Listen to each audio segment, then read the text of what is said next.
Yeah, hi there. These comments, I'm going to just use your initials OA, and I am Michael Buckoff, the founder, owner, and the materials writer for all of your lessons at the online TOEFL course, the 7-step system to pass the TOEFL IBT. And first of all, welcome to my online course. I noticed that you did join my course earlier this morning. So I did create a username and a password. I've emailed you that so you can have access to all 700 of my vocabulary, pronunciation, grammar, listening, reading, writing, and speaking lessons. Now also, Happy New Year 2015 to you. Alright, let's take a look at your specific situation. So you say, I'm a Saudi student and a recipient of the KGSP scholarship, and I am completely depressed that I will be no more of a recipient in this significant scholarship if I would probably say if I don't get over 90. I would say on the TOEFL IBT in the next 2 months, not at. So I think the word on is going to work better here. And you can use the present tense, not the past, because you're talking about a possible condition, right, that you want to do. See, moreover, if I did not exceed the 100 in the next 3 months, I wouldn't say did here, I would say do. So if you say, if I do not exceed the 100 in the next 3 months, I will not get my acceptance in the university that I want most. So in this particular email here, you want to be a little bit careful on your grammar, and especially when you're talking about what's called present possible conditions. So in this case, you're using did and then will. You're kind of mixing the simple past and the future together, which doesn't really work. Now if you say, if I did not exceed 100, I would not get, then that makes more sense. But then you're talking about an impossible condition, and this is not what we want to be talking about here. What we want to do is to help you get the score that you need.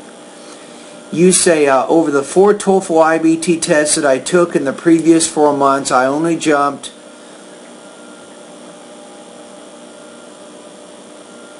I would say, instead of A here, just say I only jumped 11 points from 57 to 68, which is not a good sign for an upcoming higher score. So I agree with you on that. So the last one that you took in December 12, you got 12 points in the reading, 20 points in the listening. You had 19 points in the speaking and 17 points on the writing, for a total of 68. You say, I really don't know what happens in every test I take. The section that I feel I did bad in, I get 20. And the sections that I feel I did, the sections I feel I did well in, I would say, I will get less than what I expect. I'm a knowledgeable person and a good writer.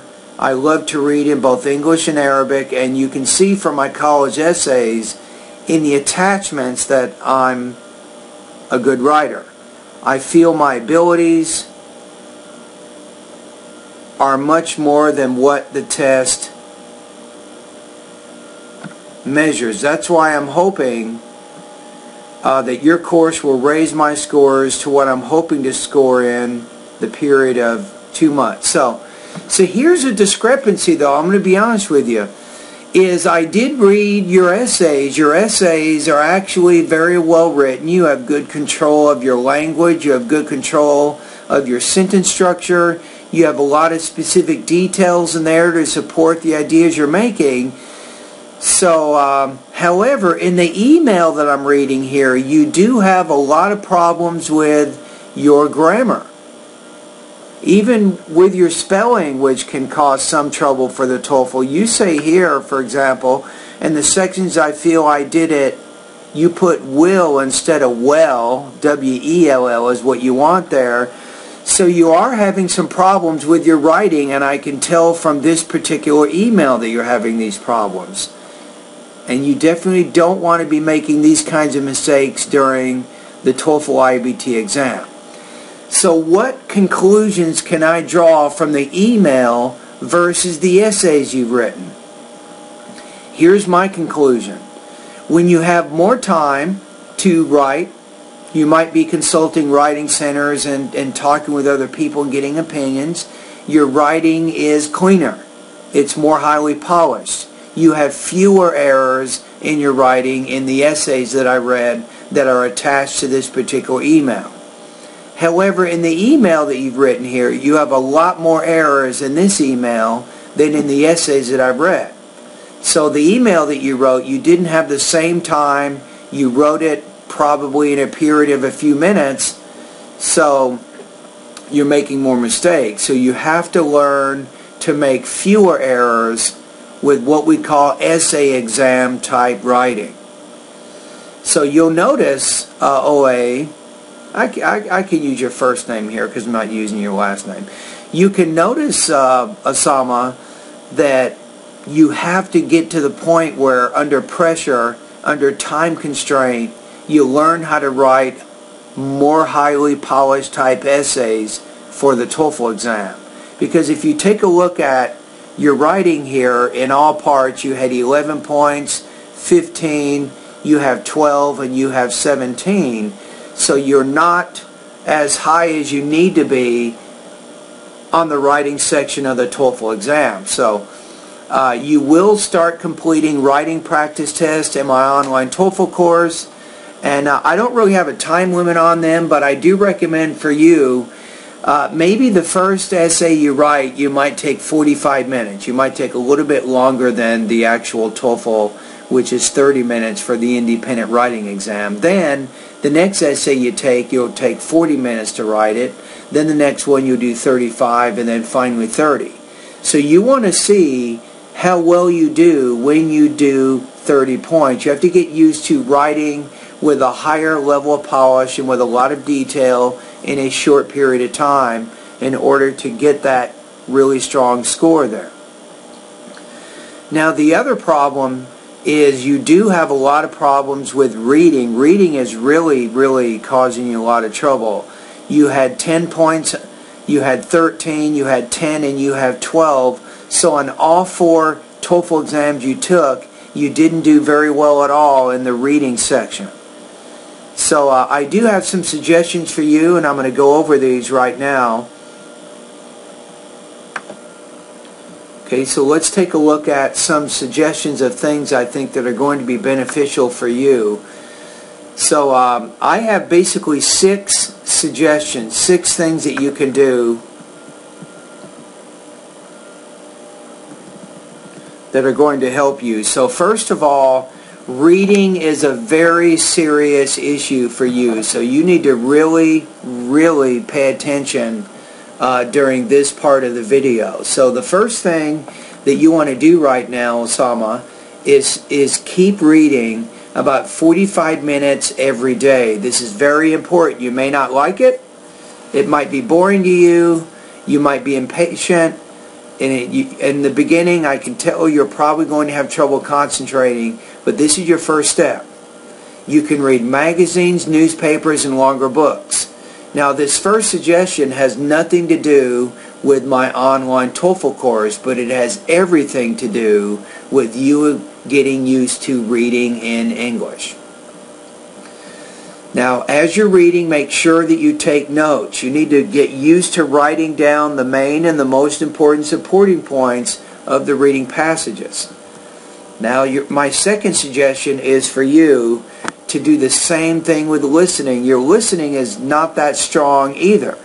So you need to also spend about 45 minutes every day with listening materials. If you have English TV, if I remember correctly, you joined my course. I think that you are located right now in Virginia somewhere, right? So if you have English TV, you can focus on news, documentary, history, and especially science programs. like the reading, you should also get in the habit of taking notes on the listening passages. Focus on the main and the most important supporting points of the listening passages. Now, for some crazy reason, if you don't have English TV, then you can use National Public Radio on the internet. This is a great website for listening. The second website you can use is called TED Talks. And the third website you can use, it's called Randall's Cyber Listening Lab. You can also do that one. These three websites are also very helpful for you. So far my suggestions are putting you at about 90 minutes a day, an hour and a half a day. Now, on a weekly basis, as you're doing this reading and listening practice, now you should always do these first two things, even when you do the reading and the listening parts of my online TOEFL course. I want to make that very clear. These first two suggestions, you got to trust me on this. I've interviewed dozens of students who've gotten over 100 on the TOEFL IBT, and every one of them, they all told me they did reading and listening practice on their own. It wasn't TOEFL study, but they did do a lot of reading and a lot of listening actually for several years before taking the TOEFL exam. So you want to make sure you're doing number 1 and 2 all the time as you're using my online TOEFL course. Now, on a weekly basis, I want you to write 3 250-word summaries. Each summary is relying on the notes that you're taking on the reading and the listening passages. You're using those notes to write a summary. Each summary should be 250 words, as I just said. So each week you're writing about 750 words of summaries based on the reading and the listening passage. Now remember too, it's very important. You are working on improving your note-taking. Your note-taking will not be good in the beginning, but it will get better. Now I recommend as you do the summaries, you type them up and spell check everything. I've been teaching TOEFL prep now for about 20 years, and I teach a lot of Saudi students also. And a lot of Saudi students, a lot of Middle Eastern students, you guys have a lot of problems with spelling, so you have to get used to spelling correctly. Like you misspelled the word in the email, W-I-L-L, instead of W-E-L-L. But that's a big problem because W-I-L-L is actually a verb and W-E-L-L is actually an adverb. So you have to make sure you don't make those kinds of mistakes during the actual TOEFL exam. Now, the fourth suggestion here is you want to practice giving summaries. I have a feeling that I have taught a lot of Saudi students, as I said, and most of them have excellent speaking abilities, and you probably do too, but you still have to get used to recording your voice. Because if you record your voice using a computer, it's not the same as when you're talking to somebody in a conversation. So you'll get better as you record it, but as you're doing the reading and the listening practice, I want you to do 3 to 5 60-second oral summaries each week, and absolutely they need to be recorded. So you get used to that. You'll start making some adjustments with the intonation as you record. You listen it back and you go, wow, I sound boring. So if you say the reading passage talks about the 3 different types of cell divisions in biology, the first type is, the second type is, the third type is. So if you listen to your oral summaries and you find yourself speaking in a monotone, that is not going to help you get a high score in the speaking. So you have to learn how to vary your intonation. If you have problems with pausing, if you say, the reading passage talks about 3 types of cell division. If you find yourself pausing after every word when you listen to your recording, that is a disaster. That's going to give you a very low score in the speaking section. So again, you need to monitor your oral summaries And the only way you can do that is to begin recording them and to start paying attention to how you speak when you speak English. Now, these 3 written and these 3 to 5 oral summaries, you should be doing these things in addition to the speaking and writing practice test that you're going to be sending me to score. Because you need a lot of writing, a lot of speaking practice in order to reach that score that you're looking for. Alright, so in this case, I'm going to recommend for you my 60-day TOEFL study guide, and you should be spending right now about 1 to 2 hours going through the lessons in my online TOEFL course. Now, if you want, maybe once a month you can take one full-length IBT practice test. This is important because it helps you mark your progress. It helps you see how you're improving or not improving. It also helps you build strength and stamina that you need during the 5-hour TOEFL exam that you'll have to take. So you should be able to improve your concentration and your comprehension, I think, of the actual exam when test day comes. So these are really the 6 things that I recommend for you. I feel your pain. I trust you're a hard worker, but you still have a lot of language issues that you have to solve. That's what you have to kind of come to grips with. You have to realize that even though you sent me those essays that you've written, you still have writing issues that you have to solve. That's the first thing you have to realize. You have to realize that you're reading right now. Probably the biggest issue right now is you're not used to reading academic texts. You're reading them very slowly. And if you read very slowly in English with a reading speed of, say, 100 or 120 words a minute, it's going to make it difficult for you to concentrate on those reading passages. Now, your goal as you go through the reading section of my course is to make sure that you increase your reading speed to a minimum of 300 words per minute. You must become a faster reader. Not only for the TOEFL, but for your academic reading passages at the graduate and the undergraduate level in American universities. That faster reading speed is going to help you save a lot of time. But it also makes it easier for you to understand ideas because the information is coming faster to your brain. So that's going to be very important for you. So, anyway, thank you for your email. Thank you for joining my course. Happy New Year to you, 2015. So now you know a plan. I got a specific 6-point plan for you that's going to help you begin improving in all areas of your academic English language proficiency, including the reading, listening, speaking, and writing sections of the course. But that's not all. My online TOEFL course is going to help you improve your vocabulary, you're going to improve your pronunciation, and you're also going to improve your grammar. Alright, anyway, thank you very much. I'm glad to have you as one of my students, and all the best to your high-scoring TOEFL success.